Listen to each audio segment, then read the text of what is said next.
कौन ब्रह्मा का पिता है, कौन विष्णु की मां, शंकर का दादा कौन है, हमको दे बता। ये जानने के लिए कृपया सुनिए। जगत गुरु तत्वदर्शी संत रामपाल जी महाराज के अमृत वचन सर्व पवित्र धर्मों के पवित्र शास्त्रों के आधार पर ज्योति निरंजन ने फिर तप शुरू किया। जब 64 युग तक इसने तप कर लिया, तब परमेश्वर ने पूछा कि भी तूने जो मांगा था वो सारी वस्तु दे दी, अब क्यों हट कर रहा है, अब क्या चाहता है? तब इसने कहा, पिताजी मुझे कुछ आत्मा दे दो, अकेले का दिल नहीं लगता। परमेश्वर ने कहा कि भी देखो 64 युग तूने तप किया, तीसरी बार इसकी प्रतिफल में और तुझे दे सकता हूं, प्लाट कितने ले ले ब्रह्मांड, पर आत्मा नहीं दे सकता। ये मेरा अंश है, मेरी वचन से उत्पन्न हुए हैं, ये मेरी आत्मा है, मेरे शरीर से निकली है। अपनी आत्माओं, आप किसी माई बहन से पूछकर देखना। वैसे तो परमात्मा की वाणी में लिखा है कि पिता को पुत्र या पुत्री संतान बहुत प्रिय होती है, बालक, लेकिन मां को उस पिता से भी 100 गुना ज्यादा प्रिय होते हैं बच्चे। ये स्वाभाविक है। तो इसी प्रकार उस परमात्मा के हम बालक हैं, हम उसकी बॉडी से निकले हैं, उनका एक विशेष लगाव है हमारे से। लेकिन हम बच्चे हैं, बच्चे वाली बातें करते रहते हैं। लेकिन किसी भी बच्चे पर आपत्ति आती है तो माता पिता कितने दुखी होते हैं वो वही जान सकते हैं। तो कहने का भाव ये है कि जब उसने 64 युग तप किया तो परमात्मा ने कहा, भाई आत्मा तो मैं दूं नहीं, और प्लाट ले ले, कितने ब्रह्मांड ले सकता है। फिर परमात्मा ने कहा, एक शर्त है, यदि कोई आत्मा स्वयं आपके साथ जाना चाहते हो तो वो जा सकते हैं। तो पुण्यात्माओं, ये काल भगवान हमारे पास आया। जितने भी यहां चीटी से लेकर हाथी तक, रंग से लेकर राजा तक, ब्रह्मा विष्णु महेश तक और दुर्गा तक, जितने भी ये देव हैं, ये सभी हम इस काल के जाल में वहां ऐसे फंसे। ये हमारे पास आया और हमारे से कहा, आप देखकर इसके चारों तरफ खड़े हो गए, जैसे ही रोन देख कर बालक खड़े हो जाते हैं। तब इसने कहा कि मैंने पिताजी से तपस्या करके ऐसे ऐसे 21 ब्रह्मांड प्राप्त किए हैं, आप हमारे साथ चलोगे? वहां ऐसे बनाऊंगा, ऐसे बनाऊंगा, और वहां ऐसे बनाएंगे, ऐसे रहा करेंगे। तो हमने क्या कहा कि यदि पिताजी आज्ञा दे दे तो हम चलने को तैयार हैं। तो ज्योति निरंजन ने फिर से परमात्मा से प्रार्थना की और कहा, जी कुछ आत्माएं मेरे साथ जाने के लिए एग्री हैं, आपकी आज्ञा चाहते हैं। तो परमात्मा हमारे पास आए और हमसे पूछा कि भी बोलो, कौन कौन इस ज्योति निरंजन सर्वपुरुष के साथ इसके लोक में जाना चाहते हैं, वो हाथ खड़ा करें। अब हम पिता के सामने, क्योंकि वो पहले कह चुके थे कि इसके ड्रामे न मत देखो, अपना मस्त रहो, ये इसका कार्य उचित नहीं है। तो हम बहुत ज्यादा लज्जित हो गए और नीची गर्दन करके बैठ के सभी सन्नाटा छा गया, कोई नहीं बोला। पिताजी के सामने कैसे ये मुंह फटे। तब परमेश्वर ने कहा कि ज्योति निरंजन, आप तो कह रहे थे, तू तो कह रहा था कि बहुत सी संख्या में मेरे साथ चलने को तैयार है, ये तो एक भी नहीं बोलता। तब एक आत्मा खड़ी हुई और खड़ा होकर के कहा कि मैं इनके साथ जाना चाहता हूं। हमने सोचा कदे ये एक लिए यही आत्मा सारा मजा ले जा, हम पीछे रह जा, तो देखम देखा हमने भी फिर दोनों हाथ खड़े कर लिए, असंख्यों। तब परमात्मा ने कहा ठीक है भाई, जिसने भी आपके साथ जाने की इच्छा व्यक्त की है उनको मैं आज्ञा देता हूं, लेकिन मैं अपने हिसाब से भेजूंगा, ऐसे ठीक नहीं, आप जाइए अपने लोक में। तो परमात्मा ने सबसे पहले जिस आत्मा ने खड़ा होकर के सबसे पहले स्वीकृति दी थी उसकी लड़की बना दी, और उसके अंदर हम सभी आत्माओं को बीज रूप में सूक्ष्म बनाकर फीड कर दिया। अपने आत्माओं, इस विज्ञान से हमें बहुत कुछ शिक्षा प्राप्त होगी। आप देखते हो हमारी बॉडी के अंदर आज के डॉक्टर आपको बताते भी हैं कि 1 ग्राम ब्लड में कितने कीटाणु होते हैं। 4-4 लाख, 5-5 लाख, कितने प्रकार के कीटाणु हमारी बॉडी में है। तो इसी प्रकार परमात्मा ने हमें सूक्ष्म रूप में इस दुर्गा, उसका नाम आदि माया रखा, जो आगे चल के दुर्गा देवी रूप नाम से प्रसिद्ध हुई। तो हम सभी को सूक्ष्म रूप में वचन से दुर्गा के अंदर प्रवेश कर दिया और युवा लड़की बना दी। और उसे परमेश्वर ने कहा कि बेटी, मैंने तेरे शरीर में वो सभी आत्माएं प्रवेश कर दी हैं और तुझे मैंने आशीर्वाद और वचन दे दिया है, शब्द शक्ति दे दी है। जितने जीव वो ज्योत निरंजन कहे आप उतने ही नर और मादा उत्पन्न कर सकते हो, और आप जाइए उस ज्योत निरंजन सर्वपुरुष के ब्रह्मांडों में। उस लड़की के साथ सबसे पहले जो 16 सुत उत्पन्न किए थे पुत्र, उनमें से एक सहज दास है। उस सहज दास को उस लड़की के साथ भेज दिया कि अपनी बहन को और उसको ज्योत निरंजन के पास छोड़ के आइए, और उसको बता दीजिए कि इस लड़की को पिताजी ने वचन शक्ति दे दी है, जितने जीव तू कहेगा ये उत्पन्न कर देगी। सहजदास जी ने आज्ञा का पालन किया, अपनी बहन को लेकर के वहां पहुंचा। ज्योत निरंजन से जो भी पिता ने कही थी वो सारी वाणी, सब वचन, वो आज्ञा सुना दी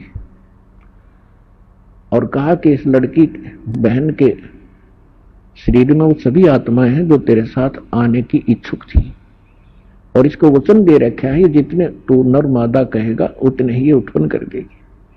जोगजीत वहां छोड़कर अपनी बहन को वापस आ गया। अब युवा होने के कारण लड़की का रंग रूप निखरा हुआ था। अपने आत्माओं, ये रोग भी यहाँ की प्रत्येक प्राणी में वहीं से लगा था। अकेली लड़की को देखकर इस काल के मन में बड़ा दोष उत्पन्न हुआ, इसके आव भाव बिगड़ गए, लड़की के साथ बदतमीजी करने लगा। दुर्गा ने अपनी इज्जत रक्षा के लिए बहुत सी विनय की और बहुत से एग्जाम्पल भी किए कि ज्योति निरंजन विचार कर, पिताजी की दी हुई वचन शक्ति मेरे पास है और जितने जीव तू कहेगा मैं उत्पन्न कर दूंगी। तू मेरे साथ ये जुल्म ना कर, बदतमीजी मत कर, ये ग्रस्त सृष्टि ना प्रारंभ कर। और देख, पहले आप अंडे से उत्पन्न हुए पिताजी के वचन से, उन्हीं की आत्मा हो तुम, तो मैं उन्हीं के वचन से मैं उत्पन्न हुई हूं। तू मेरा बड़ा भाई है, मैं तेरी छोटी बहन हूं, और बहन भाई का ये क्रम महापाप का कारण होता है, तो ऐसा जुल्म ना करे। पर इसने एक नहीं सुनी और हद से ज्यादा बढ़ गया बदतमीजी करता हुआ, और कहा कि यहां और तू और मैं है और यहां कोई नहीं आ सकता। लड़की ने देखा कि ये तो बकवास करने पर तुल गया, अपना सूक्ष्म रूप बनाया, और जो ही वो बकवाद करने के लिए मुंह खोले हुए था, आलिंगन करता हुआ उसके मुख के माध्यम से और पेट में चली गई, और कहीं अपनी इज्जत की रक्षा उसने लगी नहीं, कोई बचाव का स्थान नहीं दिखा। और वहां से पुकार किया कि हे पिताजी मेरी रक्षा करो, मेरे साथ ऐसे ऐसे बदतमीजी कर दी। और अपनी इज्जत रक्षा के लिए मैंने इसके पेट में शरण ले रखी है, मुझे बचाओ। परमात्मा को पता था कि इन्होंने भरी थाली कर ठोकर मार दी, यह सारे सुख उपलब्ध थे और इस दुष्ट के साथ ही आकर्षित होकर इसे लेंगे टिंडे। अपने आत्मा बहुत सी शंकाएं उत्पन्न होती हैं प्रथम बार जो इस सृष्टि रचना को सुनते हैं, लेकिन ये कोई डूम बाट के गीत नहीं है। हमने आज तक जो भी ज्ञान सुन रखा था वो बिल्कुल इनकम्प्लीट था, कोई सिर पैर नहीं था उस ज्ञान का। तो यहां परमात्मा ने क्या किया, अपने ही पुत्र जोगजीत का रूप बनाया और वहां ज्योत निरंजन के उस 21 ब्रह्मांड में पहुंच गया, उस स्थान पर जहां वो खड़ा था। जोगजीत को देखकर वो एकदम सतर्क हो गया और कहा कि ज्योत निरंजन तूने बड़ा जुल्म कर दिया और आदेश सुन ले परम पिता का, आज से तेरा नाम काल होगा। तो उस लड़की का काल का कारण बना क्योंकि इसने अपनी इज्जत रक्षा के लिए तेरे पेट में शरण ली। लड़की को परमात्मा ने जोगजीत रूप में ज्योत निरंजन का पेट चाक करके वचन से वह लड़की बाहर निकाल दी, पेट पर चीर के, और कहा कि तुम दोनों यहां से निकल जाओ, आज से तुझे ये श्राप लग गया है, 1 लाख मानव शरीरधारी तू नित्य आहार करेगा और 1.25 लाख की उत्पत्ति डेली करा करेगा, और चले जाइए यहां से अपने 21 ब्रह्मांड लेकर। ऐसे पवित्र लोक में ऐसे दुष्टों की कोई स्थान नहीं है।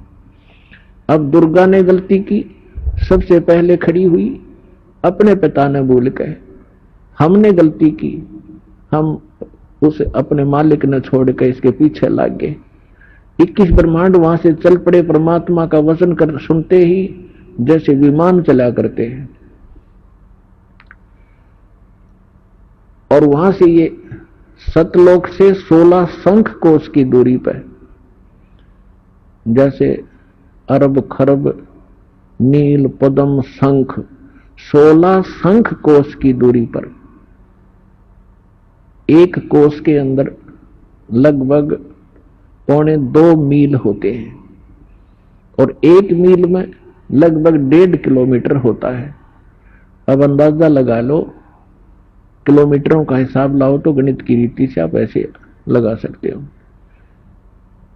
अर्थात एक कोस में 3 किलोमीटर मानकर चले हम, तो 48 शंख किलोमीटर दूर, 48 शंख, ये 21 ब्रह्मांड आकर रुक गए और अपने अपने दायरे में ये चक्कर लगाने लग गए परमात्मा के वचनानुसार। अब इस ज्योत निरंजन ने फिर से वही बकवाद बाई, लड़की के साथ फिर बदतमीजी शुरू की। दुर्गा ने इसको फिर से समझाने की चेष्टा की, पर ऑल इन वैन। लड़की ने कहा कि देख ज्योत निरंजन, पहले तू मेरा बड़ा भाई, मैं तेरी छोटी बहन, और दूसरे मैं तेरे पेट से बाहर आई हूं, तेरी बेटी होगी, कोई सा नाते की तो लज्जा रख ले। पर इसने एक नहीं सुनी और दुर्गा के साथ इसने सृष्टि क्रम किया। 3 पुत्रों की उत्पत्ति हुई। बड़े का नाम ब्रह्मा रखा जो रजगुण युक्त कर दिया, दूसरे का नाम विष्णु रखा जो सतोगुण युक्त कर दिया, और तीसरे का नाम शंकर रखा जो तमोगुण युक्त कर दिया। और फिर दुर्गा ने अपने ही वचन से 3 लड़कियां उत्पन्न की और उन 3 लड़कियों से इन तीनों का विवाह कर दिया। इस प्रकार ये काल की सृष्टि प्रारंभ हुई। अब पुण्यात्मा परमात्मा ने अपने द्वारा रची हुई सृष्टि आज से 600 वर्ष पहले लोकोक्तियों के माध्यम से भी सुनाई थी और धर्मदास जी ने वो लिपिबद्ध की थी। कबीर सागर के अंदर इसका प्रमाण है। आपको कबीर सागर से दिखाता हूं। अब देखिएगा, कबीर सागर संपूर्ण 11 भाग खेमरा श्री कृष्णदास प्रकाशन मुंबई से प्रकाशित है। ये देखिएगा, कबीर सागर, इसके कौन है ये संशोधक? कबीर पंथी भारत पथिक स्वामी युगलानंद विहारी द्वारा पुरस्कृत। मुद्रक एवं प्रकाशक हैं खेमरा श्री कृष्णदास, अध्यक्ष श्री वेंकटेश्वर प्रेस, खेमरा श्री कृष्णदास मार्ग, मुंबई का। ये है ज्ञान बोध और बोध सागर, ये खंड है, इसका अध्याय है ज्ञान बोध। और इसके 21 पृष्ठ पे यहां परमात्मा की द्वारा बताई सृष्टि रचना है।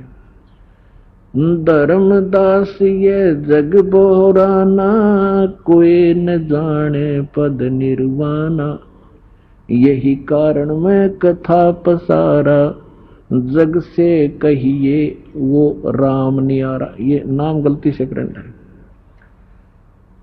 अब क्या बताते हैं? धर्मदास ये जग बोराना और कोई ना जाने पद निर्वाणा। निर्वाण माने मोक्ष मार्ग से कोई भी परिचित नहीं है, पूरा विश्व ही विचलित है। धर्मदास ये जग बोराना, कोई न जाने पद निर्वाणा, यही कारण मैं कथा पसारा, जग से कहिए वो राम नियारा। यही ज्ञान जग जीव सुनावो, सब जीवों का भरम नसाओ।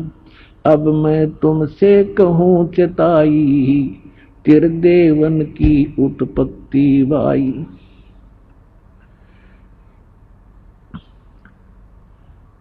कुछ संक्षेप कहूँ गहुराई, सब संशय तुमरे मिट जाई। भरम गए जग वेद पुराना, आदि राम का वेद न जाना। राम राम सब जगत बखाने, आदि ये राम है, आदि राम कोई बिरला जाने। राजा राम सबको ये जग जाने, तुम सोता को भेद बखाने। ज्ञानी सुने, जो मैं कथा सुनाने जा रहा हूं सृष्टि रचना की, कहते हैं अब मैं तुमसे कहूँ चिताई, तिरदेवन की उत्पत्ति भाई। इससे संबंधित है। ज्ञानी सुने सो हृदय लगाई, मूर्ख सुने तो गम न पाई। माँ अष्टंगी पिता निरंजन, ये जमदारुण वंशन अंजन। पहले कीन निरंजन राई, पीछे से दुर्गा उपजाई माया। माया रूप देख अति शोभा, देव निरंजन तन मन लोभा। काम देव धर्मराय सताए, देवी को तुरंत दर खाए। पेट से देवी करी पुकारी, हे साहेब मोहे करो उबारी। टेर सुनी सतगुरता आए, अष्टंगी के बंद छुड़वाए। अब इस काल को यहाँ इसने धर्मराय भी कहलाता है। इसने कहा था मैं धर्म का राज करूंगा, सत्य का राज करूंगा, और जैसा कोई कर्म करेगा वैसा ही फल दूंगा। इसलिए यहाँ इसको कहा है धर्मराय को हिकमत कीना, नख रेखा से बग कर लीना। धर्मराय करे भोग विलासा, माया को रही तब आशा। तीन पुत्र अष्टंगी जाए, ब्रह्मा विष्णु शिव नाम धराए। तीन देव विस्तार चलावे, इनमें ये जग धोखा खाए। पुरुष गम कैसे कोई पावे, काल निरंजन जग भरमावे। तीन लोक अपने सुत दीना, सोन निरंजन वासा लीना। अलख निरंजन सोन ठिकाना, ब्रह्मा विष्णु शिव भेद न जाना। तीन देव सो उसको ध्यावे, निरंजन का वो पार न पावे। अलख निरंजन बड़ा बटपारा, तीन लोक जीव कीन आहारा। ब्रह्मा विष्णु शिव नहीं बचाए, सकल खाए पुन दूर उड़ाए। तिनके सुत हैं तीनों देवा, अंदर जीव करत हैं सेवा। अकाल पुरुष का हो नहीं चीन्या, काल पाए सभी गए लीना। ऐसा फिर कहते तीनों देव और असुर अवतारा, ताको भजे सकल संसारा, तीन गुणों का ये विस्तारा, धर्मदास मैं कहूँ पुकारा। गुण तीनों की भक्ति में ये भूल पड़ो संसारे, कह कबीर निज नाम बिना कैसे उतरो पार। अपने आत्मा परमात्मा ने 600 वर्ष पहले ये ज्ञान दिया था, और उस समय परमेश्वर के इन अनमोल वचनों को, इस सत्य ज्ञान को हमारे नकली धर्मगुरुओं ने ये कहकर हमसे दूर कर दिया कि कबीर जो है ये अशिक्षित है, ये शूद्र जाति से संबंध रखता है, इसका ये मालूम नहीं वो हिंदू है या मुसलमान है, और ये हमारे हिंदू देवताओं को, ब्रह्मा विष्णु महेश को नासवान बताता है, इनके विषय में ऊट पटांग बकवास करता है, इसकी बातों को कोई ना सुनना। तो उस समय इन नकलियों की दाल गलगी। हमारे पूर्वज अशिक्षित थे और हमारे धर्मगुरु एक संस्कृत भाषा जाने थे, और हमारे सभी सदग्रंथ संस्कृत भाषा में लिपिबद्ध थे। इन मंदबुद्धियां के कुछ समझ मत आई नहीं, अपनी लोक वेद दंत कथा सुनाते रहे और नाम इन सदग्रंथों का लेते रहे कि हम इन सदग्रंथों से ही आपको ये तत्व ज्ञान, सब ज्ञान सुना रहे हैं कि ब्रह्मा विष्णु महेश के कोई माता पिता नहीं, अजर व अमर है, सर्वेश्वर है, महेश्वर है, ये सभी ब्रह्मांडों के रचनहार यही है, सबको सर्वेश्वर यही है। और फिर कोई विष्णु जी को सर्वेश्वर, कोई श्री राम जी को सर्वेश्वर, कोई श्री कृष्ण जी को, कोई भगवान शंकर को, कोई देवी को, कोई सिर पैर नहीं था हमारा।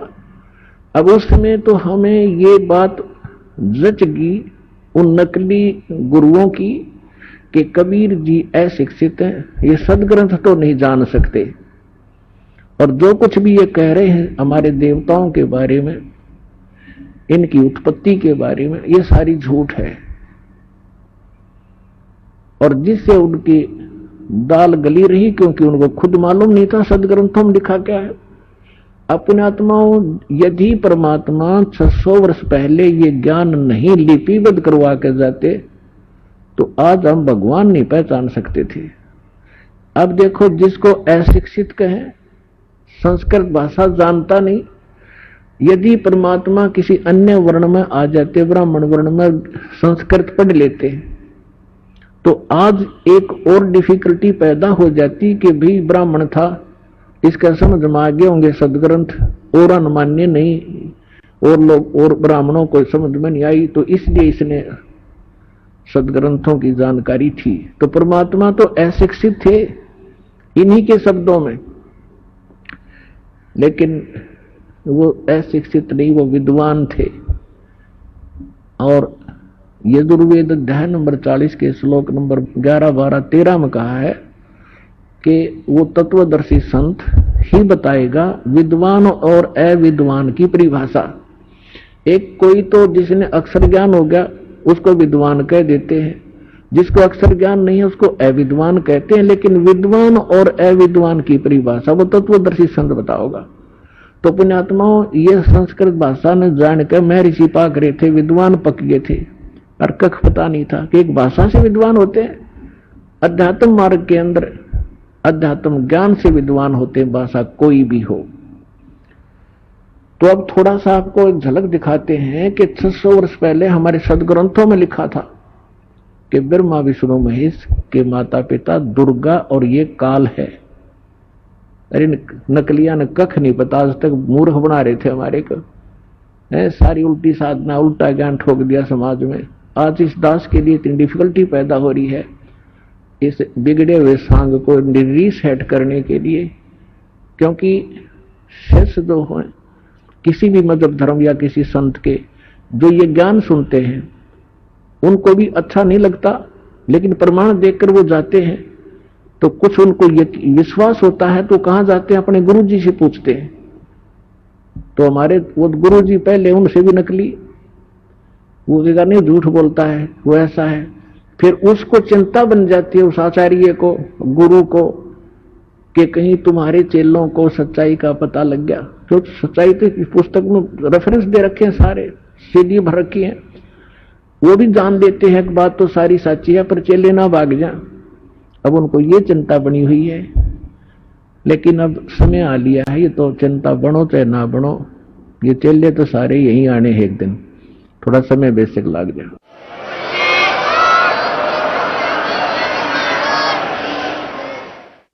तो अब आपको परमात्मा ने दया करी आपके ऊपर, आपको शिक्षित किया और सदग्रंथ अनुवादित उन्हीं से करवा रखे। यह भी कमाल की बात।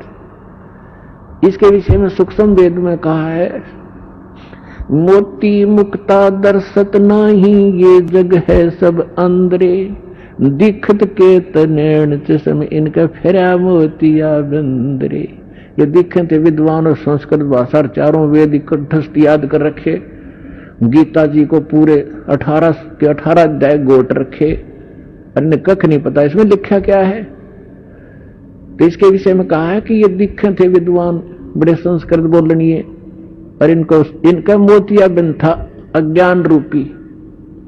किसी को मोतियाबिंद हो जाता है तो उसकी आंख तो बिल्कुल साफ दिखाई देती है, किसी ने खूब दिखता होगा, वो दिखता कुछ नहीं। तो ये दिखे थे विद्वान और इनका था मोतियाबिंद, अज्ञान था, पूर्ण रूप से अज्ञान था इनके अंदर। सभी हमारे धर्म गुरुओं में हमारे सदग्रंथ क्या बता रहे हैं, और ये 600 वर्ष पहले भगवान बता के गए थे। तो पुण्यात्माओं, अब समझने में देर नहीं लगेगी। Who is God? Kabir is God. अभी दिखाता हूं आपको, ये देखिएगा, ये शिव पुराण है।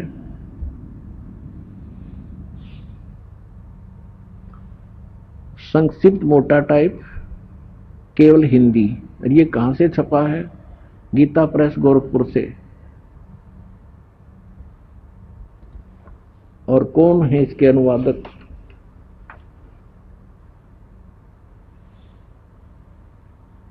संपादक हनुमान प्रसाद पोदार।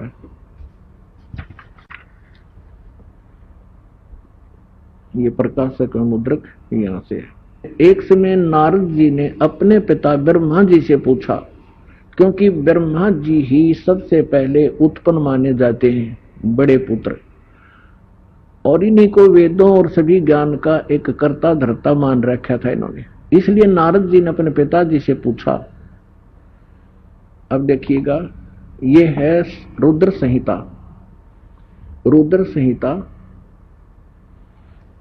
और ये संक्षिप्त शिव पुराण 98 पृष्ठ से हम शुरू करेंगे नीचे तक, और ये 5वां अध्याय है रुद्र संहिता का, यह एंड हो गया।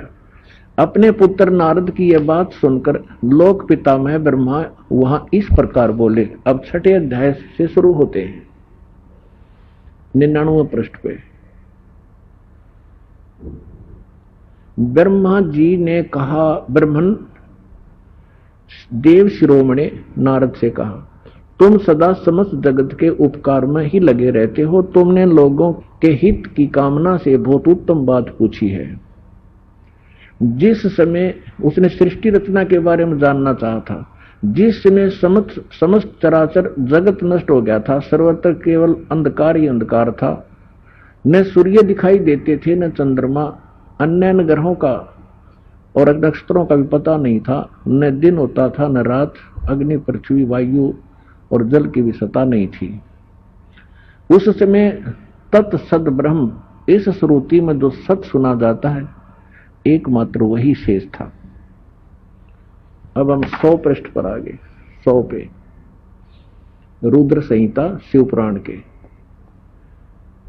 जिस परब्रह्म के विषय में, ये ब्रह्मा जी ज्ञान बता रहे हैं, जिस परब्रह्म के विषय में ज्ञान और अज्ञान से पूर्ण, यानी कुछ सच्ची कुछ झूठी, मैं बताने जा रहा हूं। ब्रह्मा जी कह रहे हैं कि जिस परब्रह्म के विषय में कुछ ज्ञान कुछ अज्ञान पूर्ण युक्तियां सुनी जाती हैं, वो बताता हूं, यानी कुछ सच्ची कुछ झूठी। ये देखो, जिस परब्रह्म के विषय में ज्ञान और अज्ञान से पूर्ण उक्तियों द्वारा इस प्रकार विकल्प किए जाते हैं, उसने कुछ काल के बाद द्वितीय की इच्छा प्रकट की। अपने भीतर एक से अनेक होने का संकल्प उदित हुआ। तब उस निराकार परमात्मा ने अपनी लीला शक्ति से अपने लिए मूर्ति की कल्पना की, यानी साकार में आए। तो कौन बन गए? जो मूर्ति रहित परम ब्रह्म है, उसकी मूर्ति भगवान सदाशिव हैं।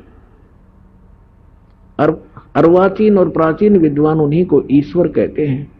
उस समय एकाकी रहकर स्वेच्छानुसार विहार करने वाले उन सदाशिव ने अपने विग्रह से स्वयं ही एक स्वरूप भूता शक्ति की सृष्टि की, जो उनके अपने शरीर अंग से कभी अलग होने वाली नहीं थी।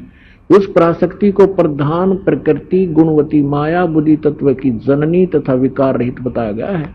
वह शक्ति अंबिका कही गई है, ये दुर्गा और नित्य और मूल कारण भी कही गई है, जिसको प्रकृति सर्वेश्वरी और त्रिदेव जननी, त्रिदेव ब्रह्मा विष्णु महेश के उत्पन्न करने वाली उनकी माता नित्ता और मूल कारण भी कहते हैं। सदाशिव द्वारा प्रकट की गई उस शक्ति के 8 भुजाएं हैं। हो गया क्लियर?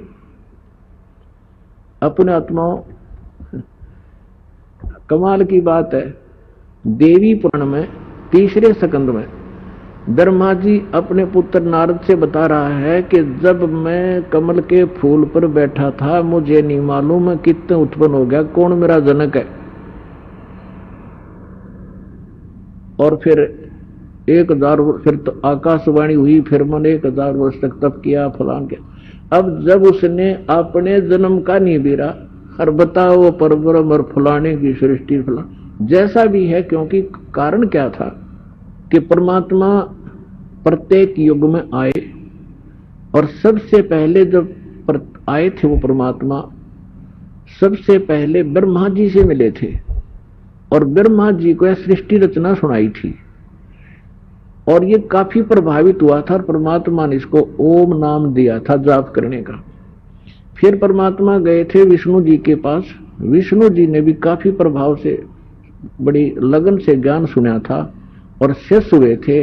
प्रथम मंत्र उनको हरियम नाम दिया था परमेश्वर ने। और शिव जी के पास भी गए थे, शंकर भगवान के पास, उन्होंने भी ज्ञान सुना था और उनको उन्होंने परमात्मा ने, जो वेदों में भी मंत्र नहीं है, वो सोहम मंत्र दिया था। तो यहाँ गरीबदास साहब ने बताया है कबीर साहब की मुख कमल से सुनकर कि हम बैरागी ब्रह्म पद सन्यासी महादेव पर सोहम मंत्र दिया शिव जी को, करे हमारी सेव।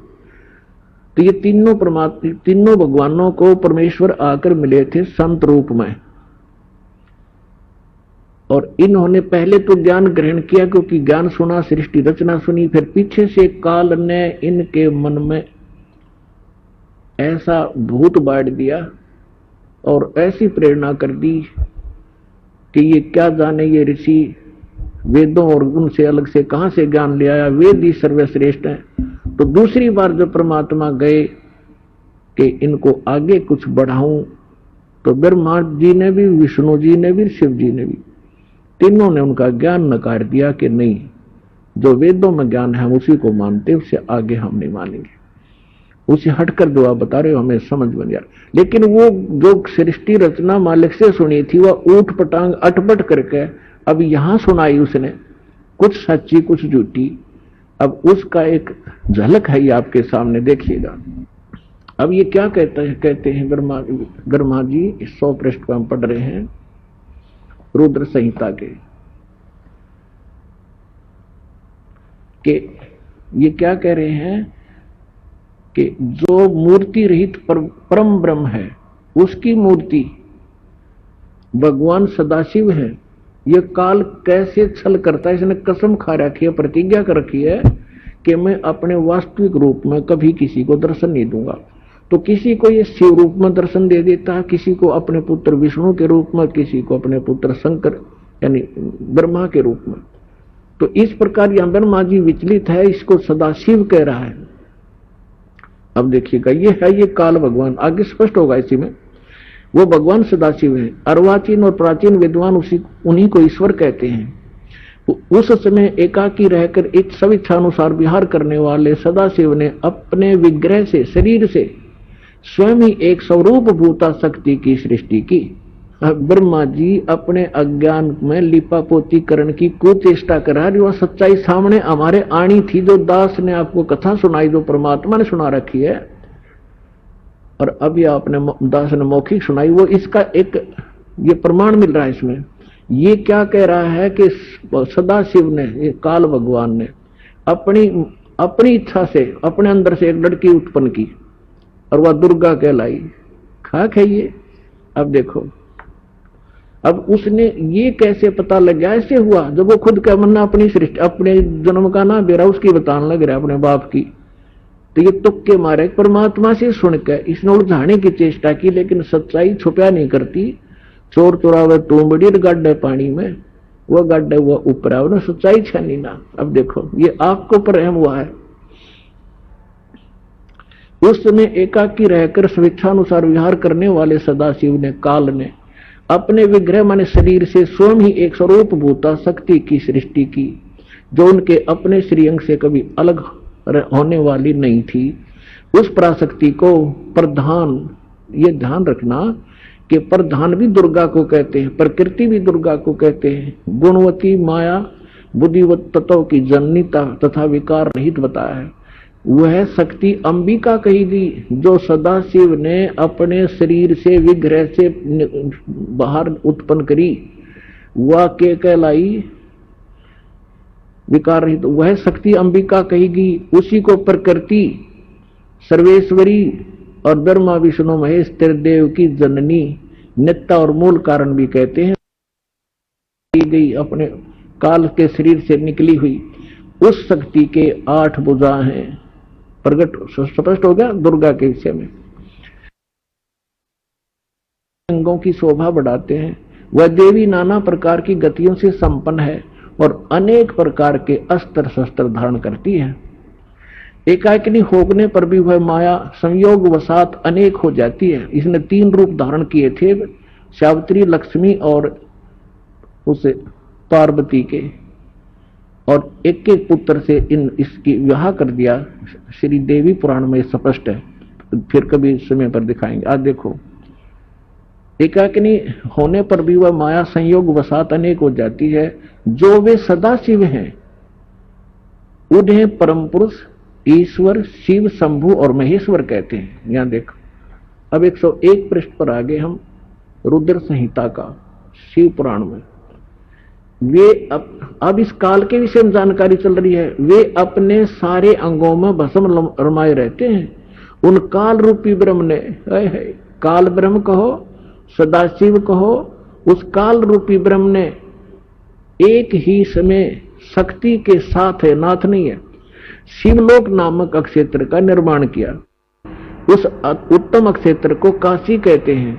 वह परम निर्वाण या मोक्ष स्थान है जो सबके ऊपर विराजमान है। वे प्रिया प्रियतम शक्ति, वे प्रिया प्रियतम रूप शक्ति और शिव, यानी पति पत्नी के रूप में शक्ति दुर्गा, शिव ये काल रूपी ब्रह्म जो परमानंद स्वरूप है, उस मनोरम क्षेत्र में नित्य निवास करते हैं। काशीपुरी परमानंद निरूपणी है। मुने शिव और शिवा ने, दुर्गा और काल ने प्रलय काल में भी कभी उस क्षेत्र को अपने सानिध्य से मुक्त नहीं किया। अब देखो, सर्वे देवेश्वर देवर से एक समय उस आनंद वन में रमण करते हुए शिवा और शिव के मन में, दुर्गा और इस काल के मन में यह इच्छा हुई कि किसी दूसरे पुरुष की, यानी कोई बालक उत्पन्न करें, सृष्टि करनी चाहिए, कोई बच्चा उत्पन्न करें, जिस पर यह सृष्टि संचालन का महान भार रखकर हम दोनों केवल काशी में रहकर इच्छा अनुसार विचरें और निर्वाण धारण करें। ऐसा निश्चय करके शक्ति सहित दुर्गा के साथ सर्वव्यापी परमेश्वर शिव ने अपने वाम भाग से 10वें अंग पर अमृत मल दिया, यानी पति पत्नी व्यवहार किया, ग्रस्त किया। फिर तो वहां एक पुरुष प्रकट हुआ। अब ये ब्रह्मा थोड़ा बहुत अटपट कर रहे हैं, लेकिन सच्चाई देखो 102 पृष्ठ पे, 102 पृष्ठ पे आप देखिएगा क्या कहा। फिर जो उत्पन्न हुआ वो बच्चा, उसके विषय में कहे, शिव ने कहा, पुवत्स के बेटा, व्यापक होने के कारण तुम्हारा विष्णु नाम विख्यात हुआ। अपने आत्मा अब इस काल से सदाशिव और दुर्गा से विष्णु जी की उत्पत्ति सिद्ध होगी। जो परमात्मा ने 600 वर्ष पहले एक सिंपल लैंग्वेज में कहा था, अब मैं तुमसे कहूं चिताई, तेरे देवन की उत्पत्ति भाई। माँ अष्टंगी पिता निरंजन, ये जम दारुण वंशन अंजन। माया देख रूप अति शोभा, देव निरंजन तन मन लोभा। कामदेव धर्मराय सताए, हे देवी को तुरंत दरकाए। पेट से देवी करी पुकारी, हे साहेब मेरी करो उबारी। टेर सुनी तब ता हम आए, अष्टंगी को बंद छुड़वाए। धर्मराय की ने भोग विलासा, दुर्गा को रही तब आशा। ये प्रेग्नेंट हुई।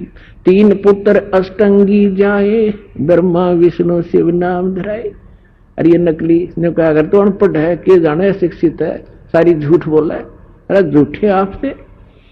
तो पुण्यात्मा आज आप पर मेहर हुई। अपने सदग्रंथ जिनको हम श्रोधार्य मान्या करते, आज वो क्या बता रहे हैं। और ये नकली संत, ये हमारे धर्म गुरु क्या बकवास किया करते थे। तो अब हम अपनी दिशा बदलेंगे और मोक्ष प्राप्ति करेंगे। ये सुअवसर परमात्मा ने फिक्स कर रखा है आपका ये समय। और ये सुअवसर आपको प्राप्त हुआ है। ये पिछले गजब के सुंदर बहुत अच्छे कर्म पुण्य आप साथ लेकर जन्मे हो। बेशक आज हम दुखी हैं, बेशक हम कितना भी कष्ट उठा रहे हैं, लेकिन आपके भक्ति के जो नंबर हैं वो 100 के 100 पूरे हैं, जो सतलोक आश्रम बरवाला में पहुंच चुके हैं और आएंगे आगे।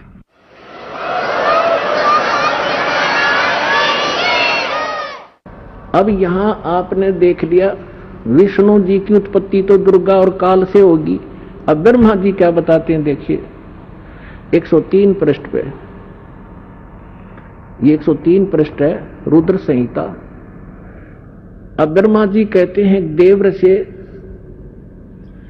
तत्पश्चात कल्याणकारी परमेश्वर सांब सदाशिव ने पूर्ववत प्रयत्न करके, यानी जैसे विष्णु उत्पन्न किया दोनों ने मिलकर संयोग से, अपने दाहिने अंग से उत्पन्न, मुझे भी अपने दाहिने अंग से उत्पन्न किया। मुने उन महेश्वर ने मुझे तुरंत ही अपनी माया से मोहित करके नारायण देव के नाभि कमल में डाल दिया और नीला पर्वत वहां से प्रकट किया। अब देखो यहां से स्पष्ट हो गया। अब देखो यहां पर इस अनुवादकर्ता ने थोड़ी सी यहां गड़बड़ कर दी।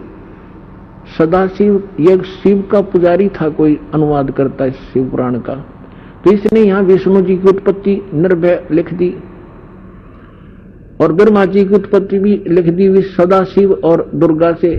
उसने ये नहीं पता दुर्गा कौन है, शिवा कौन थी। तो अब यहां वो हिचक गया कि शिव से शिव की उत्पत्ति कैसे हो सकती है। तो कहते हैं चोर चुरावे तू बड़ी और गाड्डे पानी में वो गाड्डे ऊपर आवे, जो सच्चा इच्छा नहीं ना। तो इन सदग्रंथों में वो सारा प्रमाण आपके रूबरू करता हूं। अब देखिएगा 110 पृष्ठ पे क्या कहा है। ये रुद्र संहिता ही है और शिव पुराण ही चल रहा है। ये शिव पुराण ही चल रहा है 110 पृष्ठ पे।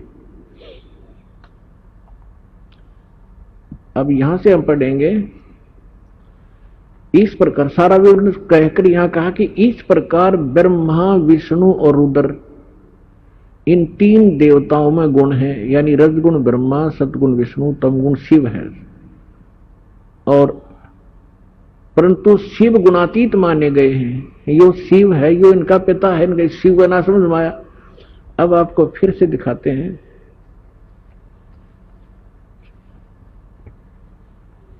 अब आपको दिखाते हैं विद्वेश्वर संहिता, इसके 24 पृष्ठ से। अब एक समय ब्रह्मा और विष्णु का आपस में युद्ध हो गया। किस बात पर हो गया? अपने आत्मा परमात्मा कहते हैं 3 देव सो उसको ध्यावे, निरंजन का वो पार न पावे। ब्रह्मा विष्णु महेश समाधि लाला इन्हें खूब जोर लगा लिया। कहते अपने पिता की ही इनको खबर नहीं।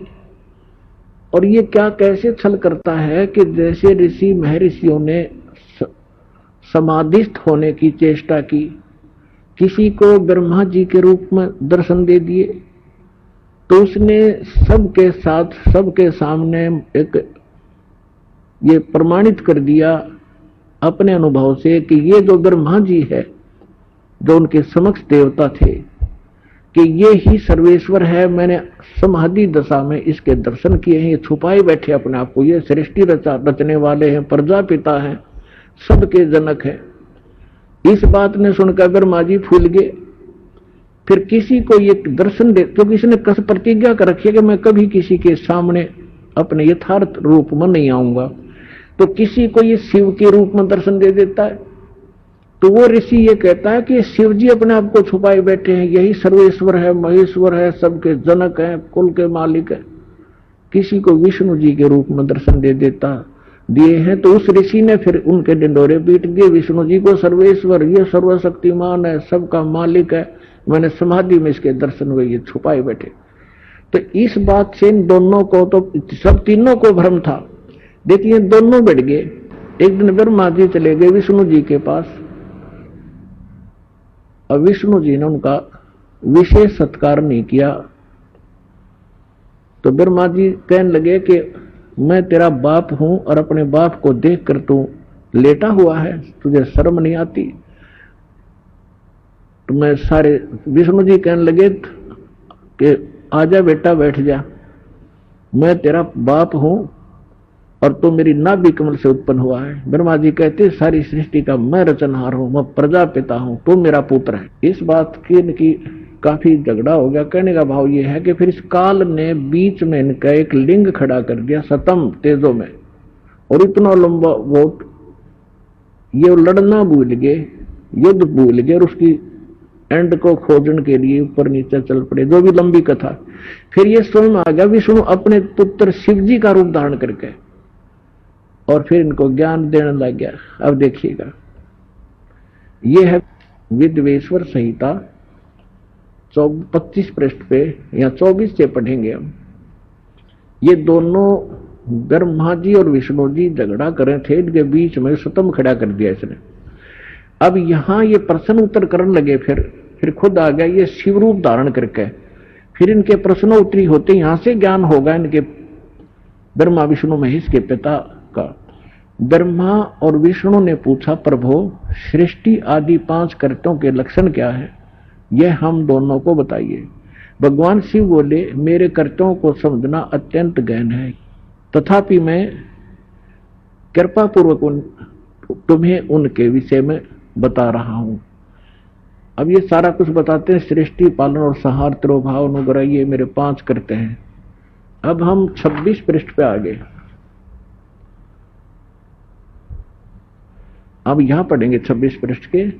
अब ये काल क्या बोला उन दोनों को, ब्रह्मा जी और विष्णु जी को, कि पुत्रों तुम दोनों ने तपस्या करके प्रसन्न हुए मुझ परमेश्वर से सृष्टि और सतिथि नामक 2 कृत यानी 2 विभाग प्राप्त किए हैं, सृष्टि और सतिथि प्राप्त किए, ये दोनों तुम्हें बहुत प्रिय है। इसी प्रकार मेरी विभूति स्वरूप यानी मेरे जैसी शकल के रुद्र और महेश्वर ने भी, ने है मैंने 2 अन्य उत्तम कृत संहार और तिरोभाव मुझसे प्राप्त किए।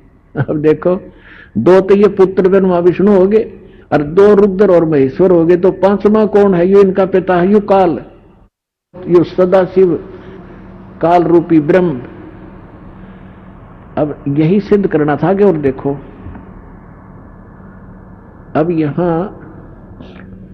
आगे क्या बताया है, मैंने पूर्व काल में अपने स्वरूप भूत मंत्र का उपदेश किया है, जो ओंकार के रूप में प्रसिद्ध है। वह महामंगलकारी मंत्र है। सबसे पहले मेरे मुख से ओंकार यानी ओम प्रकट हुआ, जो मेरे स्वरूप का बोध कराने वाला। ओंकार वाचक है, मैं वाच्य हूं। यह मंत्र मेरा स्वरूप ही है। प्रतिदिन ओंकार का निरंतर स्मरण करने से मेरा ही सदा स्मरण होता है। मेरे उत्तरवर्ती मुख से अकार का, पश्चिम मुख से उकार का ए ऊ मैं, और दक्षिण मुख से मकार का, पूर्ववर्ती मुख से बिंदु का, मध्यवर्ती मुख से नाद का प्राकट्य हुआ। आइए अब हम उन श्रद्धालुओं के अनुभव जानते हैं जो जगत गुरु तत्वदर्शी संत रामपाल जी महाराज जी से दीक्षा प्राप्त कर चुके हैं तथा उनके द्वारा बताए गए भक्ति मार्ग पर चल रहे हैं। नमस्कार सर, नमस्कार सर। सर क्या नाम है आपका? कन्हैया दास। सर कहाँ से आए हैं आप? मैं एमपी से हूँ, रतलाम जिले से। सर संत रामपाल जी महाराज से नाम दीक्षा आपने कब ली? मैंने संत रामपाल जी महाराज से नाम दीक्षा जब ली अपने 11 सितंबर 2013 को। सर संत रामपाल जी महाराज से नाम दीक्षा लेने से पहले आप क्या भक्ति साधनाएं करते थे? पहले अन्य देवी देवता की भक्ति करते थे हम लोग, और यहाँ आने से पहले मैं राधा स्वामी के पंथ में भी जाने लग गया था सत्संग सुनने के लिए। सर फिर आप संत रामपाल जी महाराज की शरण में कैसे आए? मैं टीवी पे संत रामपाल जी महाराज का सत्संग सुना मैंने, तो संत रामपाल जी महाराज ने ऐसा बोला कि ये राधा स्वामी वाले जो है 5 नाम काल के देते हैं, तो मैंने तुरंत टीवी ऑफ कर दिया। और ऐसा फिर दूसरे दिन फिर ऐसा ही हुआ, दूसरे दिन फिर ऐसा ही बोला गुरुजी ने, तो फिर मैंने फिर टीवी ऑफ कर दिया। फिर 2 बार ऐसा करा, तीसरी बार तो परमात्मा ने ऐसी प्रेरणा करी अंदर से मुझे, तो मैंने कहा ये क्या कहना चाहते हैं राधा स्वामी के बारे में, मैं सुनना चाहता हूँ। ऐसा करके मैंने सुना, तो संत रामपाल जी महाराज ने गीता खोल के दिखाई हमारे को, गीता के अंदर जो बताया हमारे को प्रमाण, और राधा स्वामी का पंथ का बता रहे थे। उसके बाद में फिर गीता जी बताए, तो गीता जी के अंदर जो श्लोक लिखे हुए थे उसमें बताते कि जो भूतों की पूजा करने वाले भूत लोग को जाते हैं, और पितर की पूजा करने वाले पितृ लोग को जाते हैं, और देवताओं की पूजा करने वाले देवताओं को जाते हैं, और मेरी पूजा करने वाले मुझे प्राप्त होते हैं। ऐसा जो बता रहे थे, तो ये सवाल मेरे के अंदर बार बार उठ रहा था, क्योंकि गीता जी का पाठ मैं 30 साल से कर रहा था, और मुझे कुछ विश्वास हुआ कि नहीं ये गुरुजी कुछ बता रहे हैं, तो इनके शास्त्रों के अनुसार जो ज्ञान दे रहे हैं, तो मुझे भी ऐसा लगा कि नहीं इनके पास कुछ ज्ञान है, तो सुनना चाहिए। तो मैंने सत्संग इनका सुनना प्रारंभ किया। काफी टाइम से सुनता रहा 3-4 महीने तक मैं सुनता रहा। तो ये इंटरव्यू भी सुनता था भक्तों का, तो उस इंटरव्यू से प्रभावित हुआ मैं कि भाई इन लोगों का जब इतना लाभ हो रहे हैं इन भक्तों के, तो हमारा भी कोई लाभ हो सकता है। तो 2012 में मेरा मकान बनाया था, तो उसमें कुछ काम बाकी रह गया था, और कर्जा भी मेरे सिर पे बहुत ज्यादा हो गया था। तो मैंने अपना काम जो है रुकवा दिया था कि भाई अब मेरे पास पैसा नहीं है, और मैं कर्जा ज्यादा कर लूंगा तो फिर मेरा मकान बिक जाएगा। ऐसा करके मैंने काम रुकवा दिया था। फिर ये सत्संग सुनते सुनते मेरे इंटरव्यू से मैं प्रभावित हुआ, और कि भाई इनका ऐसा काम हो रहा था कि मालिक मेरा भी ये कर्जा अगर सिर से उतर जाएगा तो मैं भी संत रामपाल जी महाराज की शरण में जाऊंगा। ऐसा करके फिर मैं संत रामपाल जी महाराज की शरण में गया, और वहां जाके मैंने संत रामपाल जी महाराज से नाम दीक्षा ली।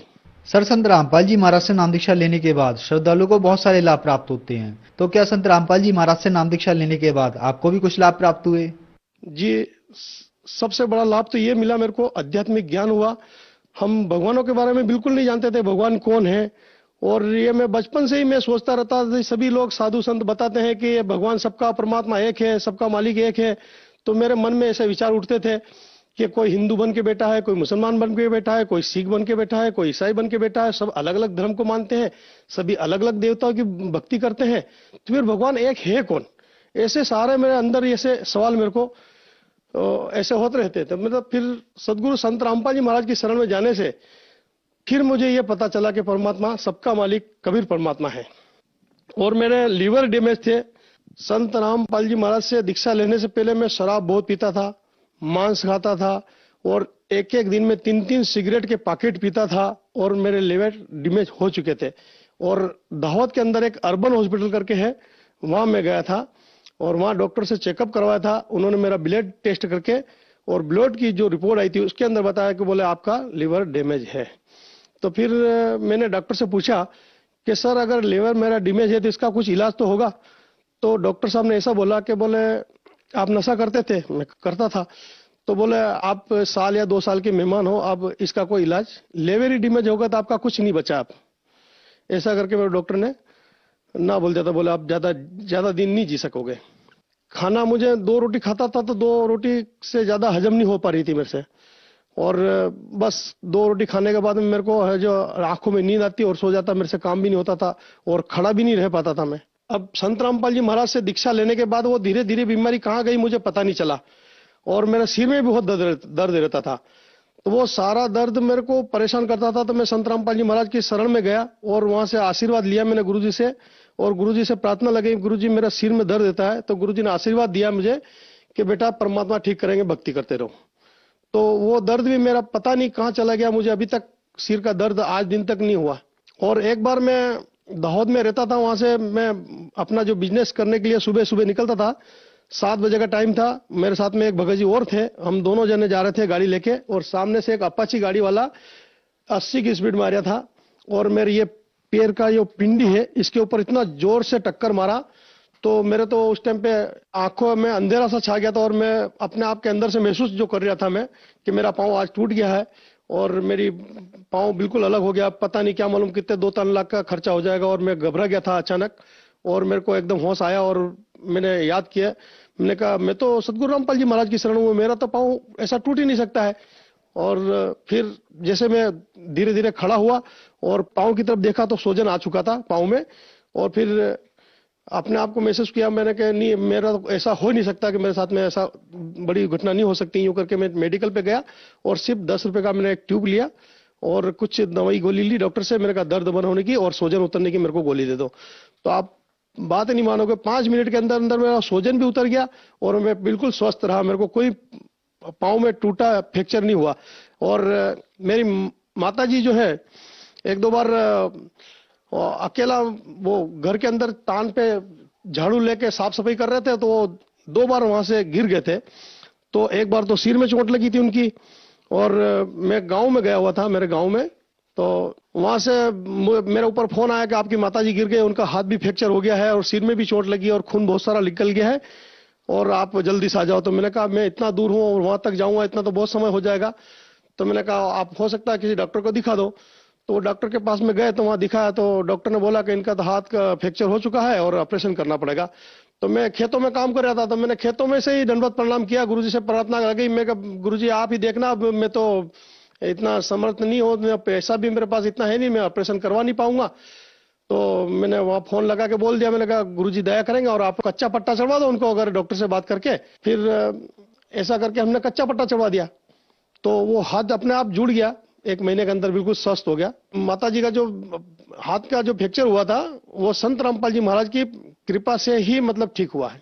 और मेरी आर्थिक स्थिति मेरी खूब खराब थी, अभी मेरी आर्थिक स्थिति भी अच्छी है और शरीर में मेरा स्वस्थ हो गया है। और मैं पहले बीमार बहुत रहता था और बीड़ी सिगरेट मांस तंबाकू जो खाता था, मैं सारे बुरे कर्म छूट गए। मैं बहुत ही गंदा इंसान था, मतलब जो है मैं यार दोस्तों के साथ में बहुत गलत व्यवहार हम लोग करते थे, मांस खाना, शराब पीना, बीड़ी सिगरेट पीना, पर स्त्री को बुरी निगाह से देखना, ऐसी हमारी जो बुरी आदतें थी वो सारी संत रामपाल जी महाराज की दया से हमारी अब आदतें सभी सुधर चुकी जी। सर, संत रामपाल जी महाराज ने आपको एक सुखमय जीवन दिया और बहुत सारे सुख दिए, तो जो श्रद्धालु आज आपको देख रहे हैं आप उन्हें क्या कहना चाहेंगे? उनको हम यही संदेश देंगे कि सदगुरु रामपाल जी महाराज जो है वो पूर्ण परमात्मा कबीरदास जी के अवतार आए हुए हैं, उनसे आप उनका ज्ञान सुनो और वो जो नियम बताए वो नियम में रह के अगर भक्ति करोगे तो हमारे को जो लाभ मिल रहे हैं वो आपको भी मिल सकता है। और जल्दी से जल्दी आप आइए और ज्ञान सुनिए, सदगुरु रामपाल जी महाराज जी से नाम दीक्षा लीजिए और अपना कल्याण कराइए। सर, संत रामपाल जी महाराज की शरण में कैसे आ सकते हैं? संत रामपाल जी महाराज से नाम दीक्षा ऐसे ले सकते हैं जैसे चैनल पे सत्संग आता है 7:30 से 8:30, उसके नीचे एक पट्टी चलती है, उसके अंदर आश्रम के नंबर दिए गए हैं, उन नंबरों पे फोन लगा के आप अपने जिले के हिसाब से जहां भी नामदान सेंटर खुले हुए हैं वहां संत रामपाल जी महाराज से नाम दीक्षा ले सकते हैं। धन्यवाद सर। सत साहेब।